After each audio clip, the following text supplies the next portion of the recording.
Hello everyone. Welcome to Pharma Wisdom. तो आज lecture number 6 है। आज हम लोग बहुत सारे टॉपिक को कवर करने वाले हैं। तो आज का पहला टॉपिक है, क्या है देखते हैं। आज का टॉपिक है म्यूटेशन। पहले तो म्यूटेशन देखते हैं क्या है। म्यूटेशन क्या होता है? Mutation a mutation is a change in the genetic material of a cell, यानी जेनेटिक मटेरियल में चेंज होना। एग्जांपल के तौर पर ये एक सेल है, ठीक है, और सेल में अपना जेनेटिक मटेरियल है, डीएनए है। और इस और हमें पता है कि जो हमने पढ़ा कि जो डीएनए है वो क्रोमोसोम के फॉर्म में रहता है, इस फॉर्म में, ठीक है। और इसमें क्या होते हैं? जीन्स होते हैं। और हमें ये भी बात पता है कि जो डीएनए बना हुआ है या क्रोमोसोम कुछ भी कह लें, तो वो बेस पेयर से बने होते हैं। Base pair adenine, guanine, cytosine, uracils, ये सब बेस पेयर होते हैं, ठीक है। तो उस बेस पेयर में चेंज होना, जब उस अगर क्रोमोसोम या डीएनए के किसी बेस पेयर में एक बेस पेयर भी लाइक 80 ऐसे लगा हुआ ना, या GC ऐसे लगा हुआ ना, इसमें हट के कुछ और ग्रुप लग गया, तो अब पूरा डीएनए चेंज हो जाएगा। उसका जो डीएनए इंफॉर्मेशन है वो चेंज हो जाएगा, ठीक है। तो म्यूटेशन क्या बॉडी में क्या एबनॉर्मलिटीज कॉज कर सकते हैं? बॉडी में एबनॉर्मल फंक्शन आ जाएगा, यानी सेल में एबनॉर्मल सेल फंक्शन हो जाएगा। यानी सेल में जिस तरीके का प्रोटीन रिलीज होना चाहिए, जिस तरीके का प्रोटीन सिंथेसिस होना चाहिए, वो नहीं हो पाएगा, ठीक है। एग्जाम्पल के तौर पर एक एग्जाम्पल दे रहे हैं, मैं एग्जाम्पल दे रहा हूँ आपको ये, कि अगर बॉडी में हमें सेल ग्रोथ करना है, पॉलिफरेशन करना है सेल ग्रोथ को, तो सेल ग्रोथ, सेल डिवीजन हमने पढ़ा, माइटोसिस, मियोसिस। तो अगर माइटोसिस को ले, अगर माइटोसिस, अगर सेल माइटोसिस सेल डिवीजन हो रहा है, तो उसमें क्या होगा? एक सेल से बहुत दो सेल बनेंगे, ऐसे बहुत सारे सेल बनेंगे। अगर अनकंट्रोल्ड सेल डिवीजन हो तो वो कैंसर कॉज होगा, वो ट्यूमर कॉज होगा। तो ये कैसे होता है? ट्यूमर, कैंसर कैसे कॉज होता है? यही म्यूटेशन, यानी बॉडी जो हमारा जेनेटिक मटेरियल है उसमें चेंज आ जाता है ड्यू टू यूवी रेज, और मतलब यूवी रेज, अल्ट्रावायलेट रेज, या इन्वायरमेंटल फैक्टर, जेनेटिक फैक्टर, बहुत सारे फैक्टर होते हैं, ठीक है। अगर सेल कंट्रोल वे में रिलीज अगर कंट्रोल वे में अगर सेल डिवाइड कर रहा है, तब तो प्रॉब्लम नहीं है। लेकिन एबनॉर्मल वे में तभी डिवाइड करता है जब सेल में क्या म्यूटेशन हो जाता है, ठीक है। अब म्यूटेशन के कारण और क्या हो सकता है? म्यूटेशन के कारण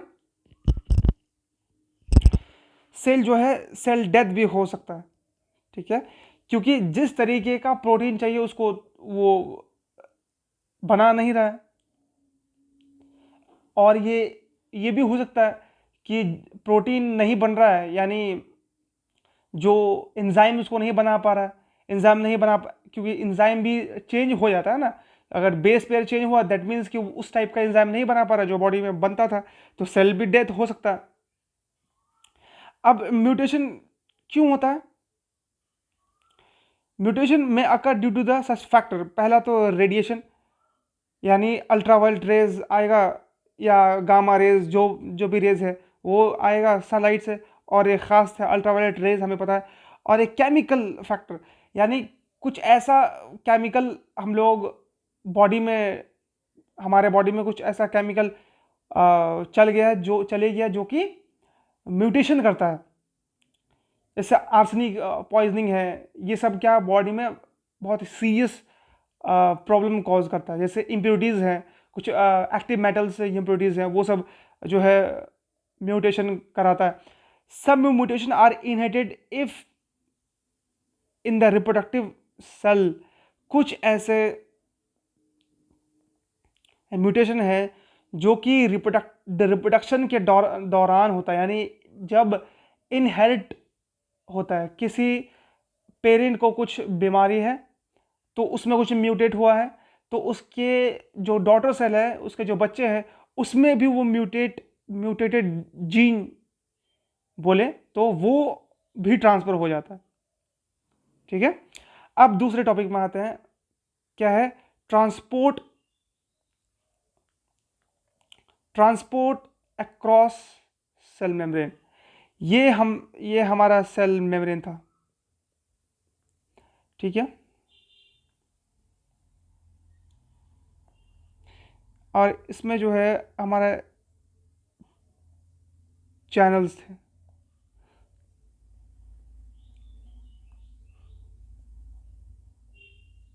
ठीक है, ठीक है, अब देखें क्या बोल रहा है कि सेल मेम्ब्रेन, जैसे ये एक पूरा सेल है जो हमने बनाया, ये पूरा सेल सेल है, और ये सेल मेम्ब्रेन है, तो इसी का मैंने जो है बड़ा फॉर्म बनाया, राइट, मैग्नीफाई फॉर्म करके बनाया।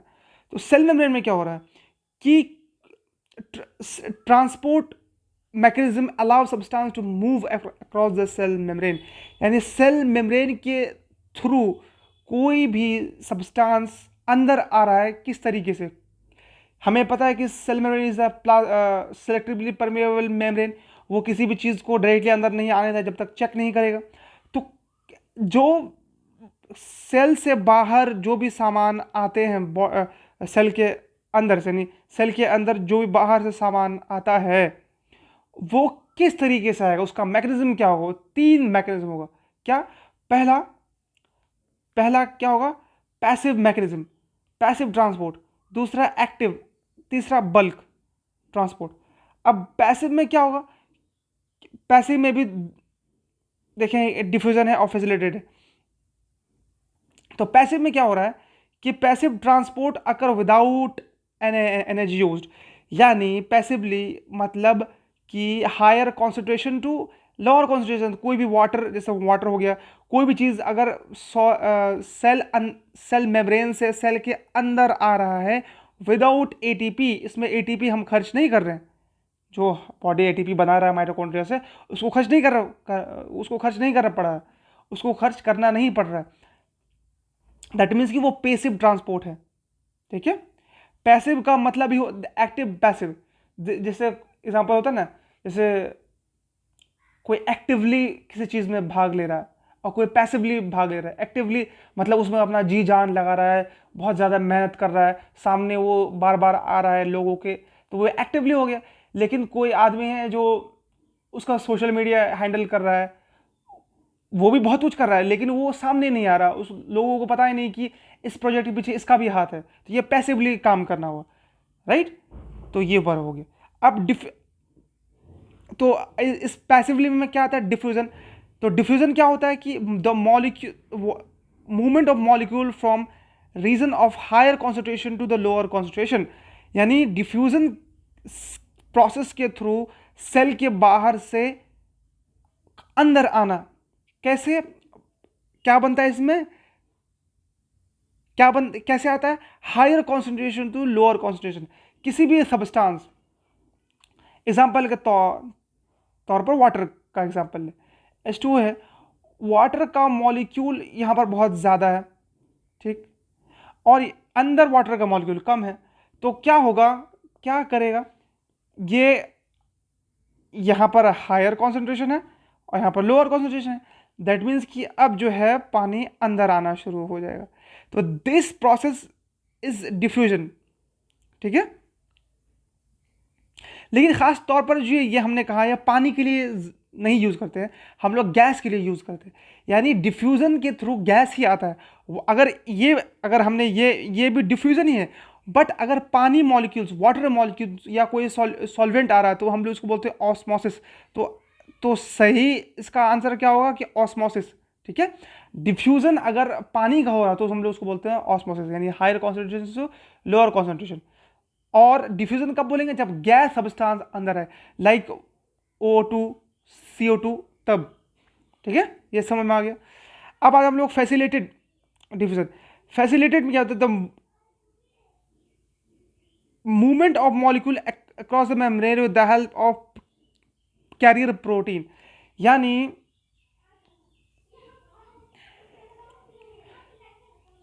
यानी फैसिलिटेड का मतलब क्या हो गया कि इसमें भी एनर्जी यूज नहीं हो रहा है।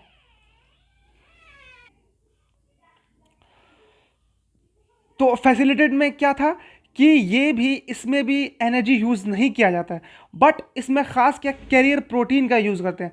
जैसे ये एक प्रोटीन है, तो इस ये फैसिलिटेट करेगा, मतलब किसी के थ्रू, यानी किसी थ्रू मतलब प्रोटीन चैनल के through higher concentration to lower concentration cell के अंदर सामान को लाएगा थ्रू द प्लाज्मा मेम्ब्रेन। अब हमने आपको कहा था कि ऑस्मोसिस क्या हो गया कि वाटर मॉलिक्यूल का अंदर आना, या किसी भी, यस, प्लाज्मा मेम्ब्रेन से थ्रू, कैसे higher concentration to lower concentration through the semipermeable membrane. ठीक है, मतलब बीच में क्या क्या होगा, सेमी परमेबल मेम्ब्रेन लगा हुआ रहेगा और ये इससे पास होगा। ठीक है, अब आते हैं एक्टिव ट्रांसपोर्ट। तो एक्टिव ट्रांसपोर्ट, सही नाम से ही पता चल रहा है कि एक्टिवली पार्ट ले रहा है, दैट मीन्स कि यहां पर एटीपी यूज होगा। ठीक है, यानी active transport require ATP, form of ATP substance move against their concentration gradient, example potassium, sodium and potassium pump. अब जो हमारा एक्टिव है वो क्या करेगा, वो एटीपी यूज करेगा। ठीक है, लेकिन एक चीज क्या लिखा हुआ है कि अगेंस्ट द ग्रेडियंट, का मतलब हो गया, the meaning of against the gradient, that means कि सेल के बाहर, लाइक पोटाशियम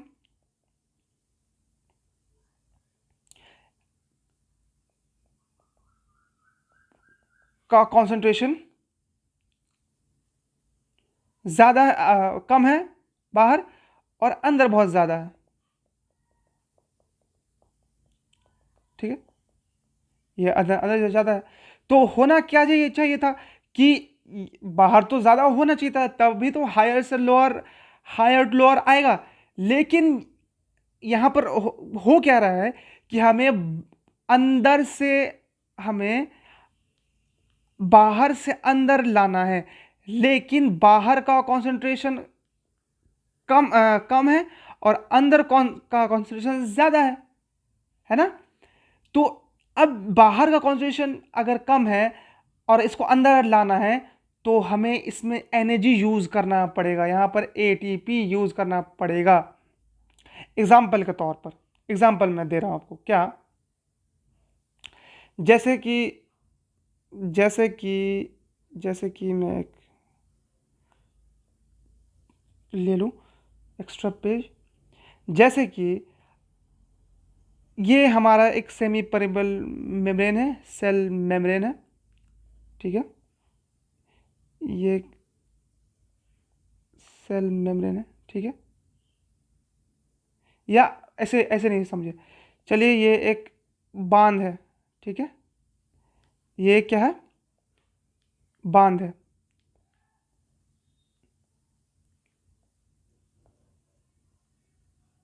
ठीक है, ये क्या है, बांध है। ठीक है, वाटर यहां पर बहुत कम है और वाटर यहां पर बहुत ज्यादा है, एग्जाम्पल दे रहे हैं। तो तक तो होना क्या चाहिए, हमने पढ़ा ना अभी ऑस्मोसिस, कि higher concentration to lower concentration जाएगा, बट हमें चाहिए क्या कि नहीं, हमें जो बाहर पानी कम है उसको अंदर लाना है। अगर बाहर जो पानी कम है, अगर उसको हमें अंदर लाना है, दैट मीन्स हमें क्या करेगा, क्या करना पड़ेगा, कोई इंसान यहाँ पर आएगा, कोई इंसान यहाँ पर आएगा और ये अपने हाथों से इस पानी को अंदर फेंकेगा। जब पानी अंदर फेंकेगा तो क्या होगा, हमें एनर्जी यूज करना पड़ेगा, मतलब हमें क्या करना पड़ेगा, एटीपी यूज करना पड़ेगा, राइट। तो इसीलिए हम, यही सारा मैकेनिज्म है कि सेल के बाहर पोटासियम, सोडियम, ये सब कम रहता है और सेल के अंदर बहुत ज़्यादा होता है, बहुत ज़्यादा होता है, बहुत ज़्यादा होता है। इसको अंदर लाना है तो lower concentration to higher concentration अगर हमें लाना है तब हमें क्या एटीपी यूज़ करना है। ठीक है, ये कॉन्सेप्ट समझ में आ गया हो। अब आते हैं हम लोग बल्क ट्रांसपोर्ट। बल्क बल्क का मतलब होता है लार्ज, बहुत ज़्यादा, जिसमें जो भारी है। Large particle are transport through the cell membrane by phagocytosis, यानी बल्क, यानी अगर लार्ज मॉलिक्यूल्स जो कि सेल मेम्ब्रेन को क्रॉस नहीं कर सकता है, जो कि प्रोटीन कैरियर को क्रॉस नहीं कर सकता है, उसको हम लोग कैसे यूज करेंगे, कैसे अंदर लाएंगे सेल के अंदर? तो बल्क ट्रांसपोर्ट के थ्रू। बल्क ट्रांसपोर्ट मतलब फैगोसाइटोसिस के थ्रू। यानी सेल क्या करेगा, फैगोसाइटोसिस मतलब सेल इनगल्फ करेगा लार्ज पार्टिकल को, सच एज बैक्टीरिया। जैसे एग्जाम्पल के तौर पर ये हमारा बैक्टीरिया है, ठीक है, तो उसको इनगल्फ करना है, फाइगोसाइटिस करना है, तो डायरेक्टली सेल मेम्ब्रेन तो उसको अंदर नहीं करेगा। तो हम क्या बनाते हैं, इस टाइप से होता है, फिर वो धीरे धीरे ये फैलता जाता है, फिर ये अंदर कर लेता है। ठीक है, ये अंदर आ गया। तो फैगोसाइटोसिस मतलब सेल जो है खुद लार्ज पार्टिकल को अंदर करता है, चाहे वो कुछ भी हो सामने। ठीक है, अब आते हैं पिनोसाइटोसिस। पिनोसाइटोसिस क्या है? Pinocytosis is a type of endocytosis in which cell engulf an extracellular fluid along with dissolved substance like ions, uh, nutrients, small particle, often called cell drinking. ये भी क्या है, ये इंडोसाइडोसिस का मतलब अंदर, कुछ चीज अंदर, इंडो मतलब अंदर, कोई चीज अंदर लेना। तो ये भी सेल जो है इनगल्फ करता है क्या, जो जो चीज, जो फ्लूइड सेल के बाहर हो, एक्स्ट्रा सेलुलर मतलब जो सेल के बाहर हो, किसके फॉर्म में अंदर करता है? डिजोल्व सब्सटेंस लाइक, क्या क्या अंदर करता है, क्या क्या अंदर इनगल्फ करता है? Ions, nutrients, small protein. इसलिए इसको हम लोग क्या दूसरा नाम देते हैं? Cell drinking. सेल पानी पी रहा है, यानी सेल बाहर से फ्लूइड को पी रहा है, ले रहा है अपने अंदर। ठीक है, ये हो गया हमारा पिनोसाइटिस। अब आते हैं हम लोग एक्सोसाइटोसिस। एक्सो का मतलब बाहर जाना, इंडो का मतलब अंदर आना।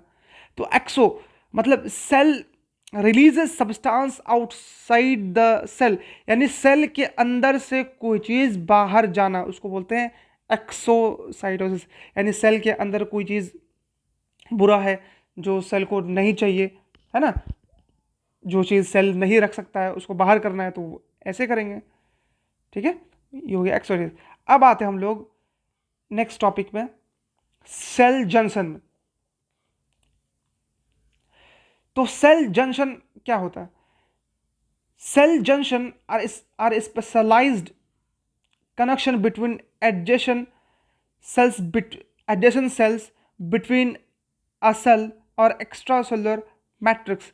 यानी सेल जंक्शन का मतलब हो गया, ये एक सेल हो गया और ये एक सेल हो गया, उसको टाइटली, उसको कनेक्ट करना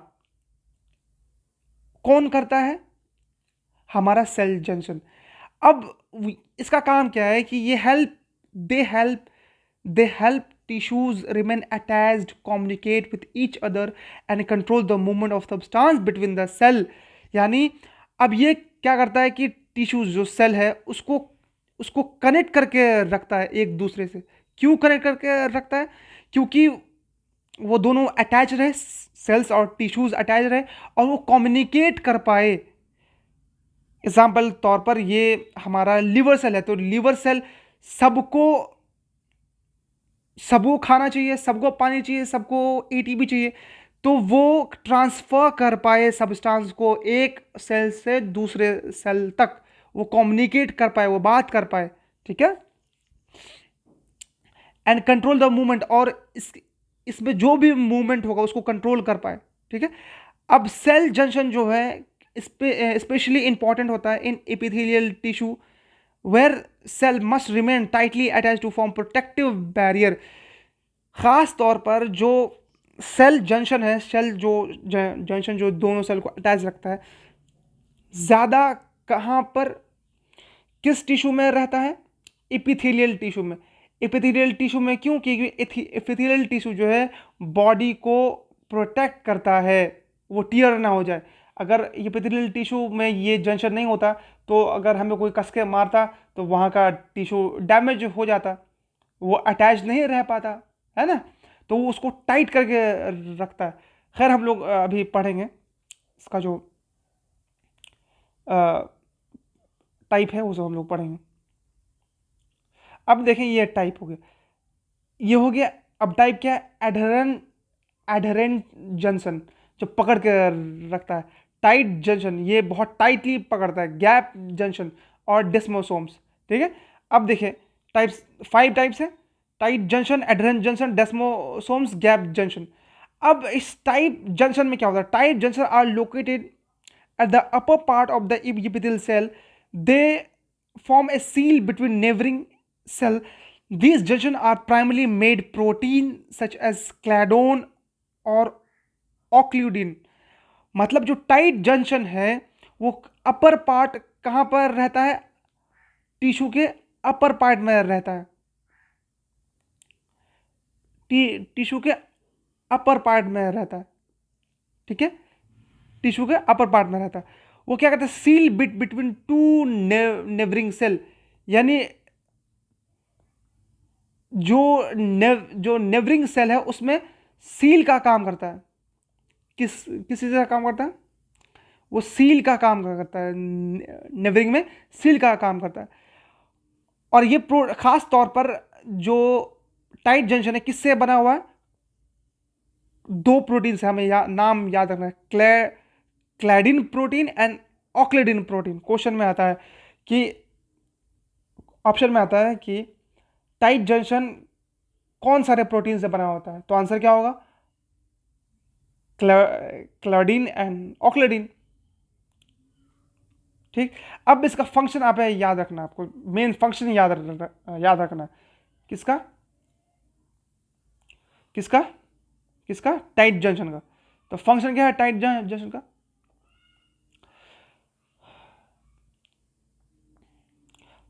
prevent leakage of substance between the cell, यानी 2 सेल के बीच में लीकेज ना हो। कोई सामान बाहर जा रहा है या अंदर आ रहा है तो वो लीक ना कर जाए।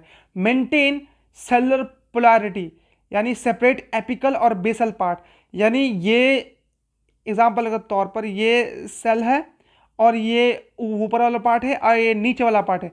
ये दोनों पार्ट को अलग अलग रखे, मिला ना दे। ठीक है।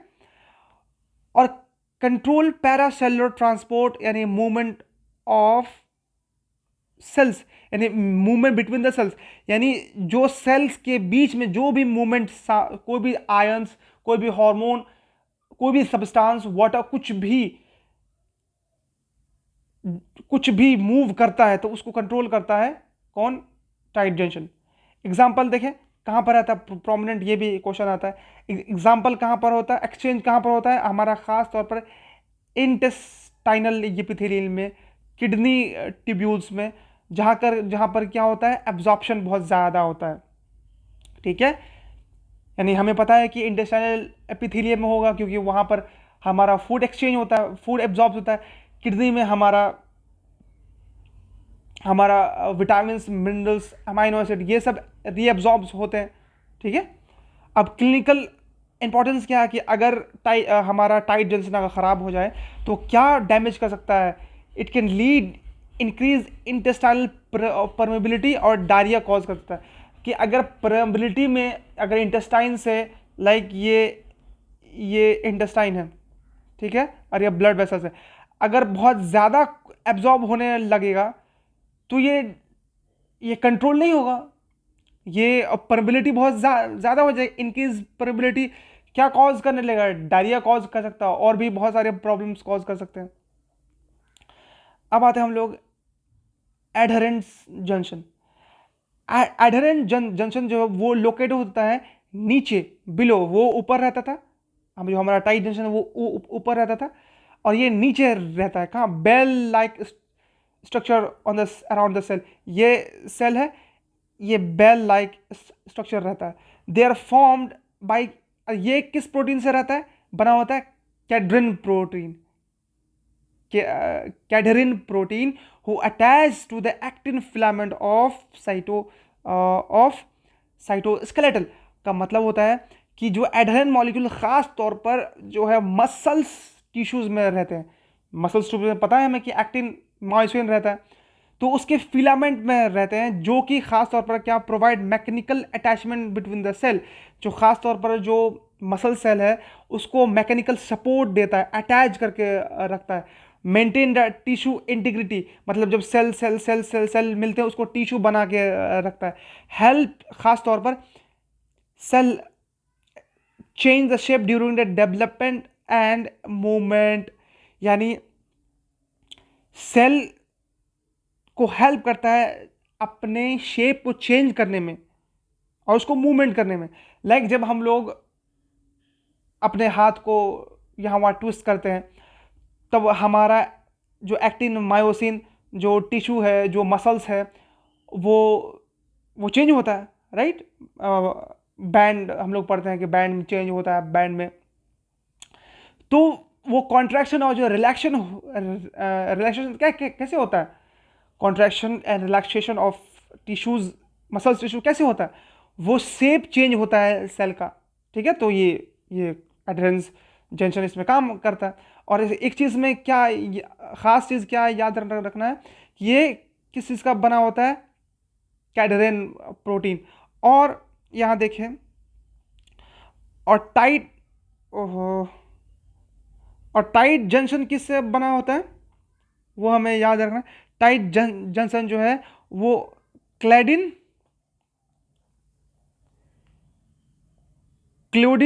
एंड ऑक्लूडिन से बना होता है, ये हमें याद रखना है। फंक्शन हमने याद कर लिया इसमें। अब एक इंपॉर्टेंट कॉन्सेप्ट क्या है कि जो कैडरिन प्रोटीन है require ion, calcium ion for proper functioning. जो कैडरिन प्रोटीन है उसको आयन चाहिए, कौन सा, कैल्शियम चैनल, तभी वो हमारे मसल्स को कॉन्ट्रैक्ट कर पाएगा, ठीक है। अब आते हैं हम लोग डेस्मोसोम्स। डेस्मोसोम्स को क्या बोलते हैं हम लोग, मैक्यूला एडहेरेंस। तो desmosomes are strong spot like junction that provide a firm adhesion between the cell। यानी डेस्मोसोम जो वो स्ट्रॉन्ग, वो क्या है, स्पॉट लाइक, मतलब धब्बा स्पॉट लाइक जंक्शन है, जो कि प्रोवाइड क्या करता है, एडिशन बिटवीन द मॉलिक्यूल्स, मतलब सेल्स, यानी दो सेल्स के बीच, दो सेल्स को पकड़ के रखता है एडेसिव फोर्स के थ्रू, ठीक है। इसमें फिर कौन से प्रोटीन होते हैं, इसमें डेस्मोग्लिन प्रोटीन होते हैं और डेस्मोकॉलिन प्रोटीन होते हैं, ठीक है। इस तीनों, जो टाइट जंक्शन और डेस्मोसोम्स और जो हमने पढ़ा अभी एडहेरेंस जंक्शन, इसका प्रोटीन आप लोग याद रखिएगा, ये सब कॉम्पिटिटिव एग्जाम में पूछा जाता है, ठीक है। तो डेस्मोग्लिन और डेस्मोकॉलिन से प्रोटीन रहता है किसमें, डेस्मोसोम में। अब which connect the intermediate filament keratin inside the cell. अब फंक्शन क्या है, function provide the strong mechanical strength, यानी टिश्यूज को मैकेनिकल स्ट्रेंथ देता है। और क्या करता है, protect tissue from the stress stretching, यानी अगर जब टिश्यू में हम लोग स्ट्रेस लगाते हैं, लाइक स्किन में या कार्डियक मसल्स में, खास करके कार्डियक मसल्स में बहुत ज़रूरी होता है, क्योंकि कार्डियक मसल्स में हमेशा स्ट्रेस लगता ही, हमेशा स्ट्रेस लगता रहता है। तो वो कोलैप्स ना कर जाए, तो वो उस प्रेशर को, उस स्ट्रेस को हमेशा जो है टॉलरेट कर पाए। और स्किन में भी बहुत सारे एक्सटर्नल प्रेशर आते हैं, हम लोग टच करते हैं, हम लोग उसमें मारते हैं, तो वो स्ट्रेस को, वो जो स्ट्रेस हम लोग स्ट्रेच कर रहे हैं उसको डैमेज ना कर दे, तो इसलिए हम लोग, ये काम आता है इसका। अब इसका जो इंपॉर्टेंस क्या है कि antibody attack desmoglein protein causing blister, skin blistering. अगर कुछ एंटीबॉडीज अगर डेस्मोसोमल प्रोटीन को अटैक करे तो स्किन में क्या ब्लिस्टर्स हो जाएंगे, मतलब क्या हो जाएगा स्किन में, वो उसमें पानी जम जाएगा, पानी की तरह, जैसे स्किन में पानी जैसे जम जाता है ना, जब स्किन में पानी जैसे जम जाता है, ये स्किन है और ये पानी जैसे जम गया, लाइक जब हम लोगों को जलता है, जल जाता है तब जम जाता है पानी, उस टाइप का स्किन में ब्लिस्टर्स हो जाते हैं। अब लास्ट जंक्शन है गैप जंक्शन। जो गैप जंक्शन है, गैप जंक्शन और communication junction that allow direct exchange of small molecule between the cell. They are made of a protein called कॉनेक्शंस। कॉनेक्शन से बना होता है कौन, हमारा गैप जंक्शन। और गैप जंक्शन मतलब, गैप जंक्शन का काम ही है कि कम्युनिकेशन बिटवीन द सेल, यानी दो सेल में डायरेक्ट कम्युनिकेशन हो, ठीक है, स्मॉल एक्सचेंज हो। एक्सचेंज, अब क्या एक्सचेंज हो सकता है, हार्मोन एक्सचेंज हो सकता है, आयन एक्सचेंज हो सकता है। ये एक्सचेंज डायरेक्टली जो जिस गैप जंक्शन से होता है उसको क्या बोलते हैं हम लोग, गैप जंक्शन। और ये खास, और यहां भी क्वेश्चन आता है कि गैप जंक्शन जो किस प्रोटीन का बना होता है, ये प्रोटीन देखे कॉल्ड कॉनेक्शंस, ठीक है, कॉनेक्शंस हमें याद रखना है। सारे जितने भी हमने अभी जंक्शन में प्रोटीन बताएं उसको याद रखना है हमें, वो क्वेश्चंस पूछे जाते हैं हमारे कॉम्पिटिटिव एग्जाम में। अब फंक्शन देखिए, allow passage for ion and small molecule, ठीक है, जो हमने बात किया कि आयंस और स्मॉल मॉलिक्यूल को वो अलाउ करता है कि पास करे दो सेल्स में। Enable electrical communication between the cell, दो सेल के बीच में इलेक्ट्रिकल कम्युनिकेशन हो, मतलब कि इस सेल में अगर कोई इलेक्ट्रिकल स्टिमुलस आया है तो वो दूसरे सेल तक पहुंचा दे, ठीक है, इसको बोलते हैं। और इंपॉर्टेंट सिंक्रोनाइज एक्टिविटी, मतलब ये सेल अगर कॉन्ट्रैक्ट कर रहा है, या ये सेल में कुछ आयन है, सोडियम पोटाशियम, तो ये सेल में भी वही चीज हो सेम टाइम में, तो वो सिंक्रोनाइज हो गया। एग्जाम्पल के तौर पर, इसका एग्जाम्पल कहाँ का रहता है, कार्डियक मसल्स, है ना, cardiac muscles for the synchronise heart contraction. Heart जो है, हार्ट जैसे ये हमने हार्ट बनाया, ठीक है, अब हार्ट में ये वाला सेल तो कॉन्ट्रैक्ट हो गया, और ये वाला अगर कार्डियक टिश्यू में जो सेल्स होता है, अगर ये कॉन्ट्रैक्ट नहीं हुआ, ये कॉन्ट्रैक्ट नहीं हुआ, तो होगा नहीं। तो सिंक्रोनाइज वे में मतलब एक साथ सबको कॉन्ट्रैक्ट करना है। अगर एट्रियम, राइट वेंट्रिकल, फिर लेफ्ट एट्रियम, लेफ्ट वेंट्रिकल, ये साथ में सिंक्रोनाइज वे में सारे टिश्यू जो है वो कोऑर्डिनेटेड वे में कॉन्ट्रैक्ट करें। लाइक स्मूथ मसल्स में भी कोऑर्डिनेट चाहिए। लाइक लाइक मेरा लाइक लाइक आपका हैंड, ये हाथ है, ये आपका हाथ है। तो अब जब आप हाथ को जब कॉन्ट्रैक्ट कर रहे हैं, हाथ को मुट्ठी बना रहे हैं, तो ये सारे उंगली एक साथ कॉन्ट्रैक्ट करेगा ना। जब एक साथ कॉन्ट्रैक्ट करेगा तभी हाथ को आप बंद कर पाएगा। तो इट एक्ट्स, तो क्या करता है function, it coordinate the contraction of smooth muscles. ये इस खास स्मूथ मसल्स, ये हमने बात कर दी है बाहरी मसल्स का। स्मूथ मसल्स का मतलब हो गया कहाँ पर, गैस्ट्रिक मसल, लाइक आपका एलिमेंट्री कैनाल के अंदर जो भी मसल्स हैं, राइट। एग्जाम्पल के तौर पर आपका खाना जा रहा है बोलस के फॉर्म में, तो वो भी कॉन्ट्रैक्शन के थ्रू ही जाता है, कॉन्ट्रैक्शन रिलेशन के थ्रू। आपके पेट के अंदर जो भी मूवमेंट है वो भी कॉन्ट्रैक्शन रिलेशन हो रहा है। तो स्मूथ मसल्स में खासतौर पर ऐसा हो रहा है, ठीक है। तो आई थिंक एक टॉपिक में 34 मिनट बहुत है, तो हम लोग टॉपिक वाइज चल रहे हैं। अगर आपको हमारे लेक्चर समझ में आ रहे हैं तो बिल्कुल आप कमेंट करें, और भी दोस्तों को शेयर करें। तो इस लेक्चर को यहीं रैप अप करते हैं। आप सब अपना ख्याल रखें। बाय।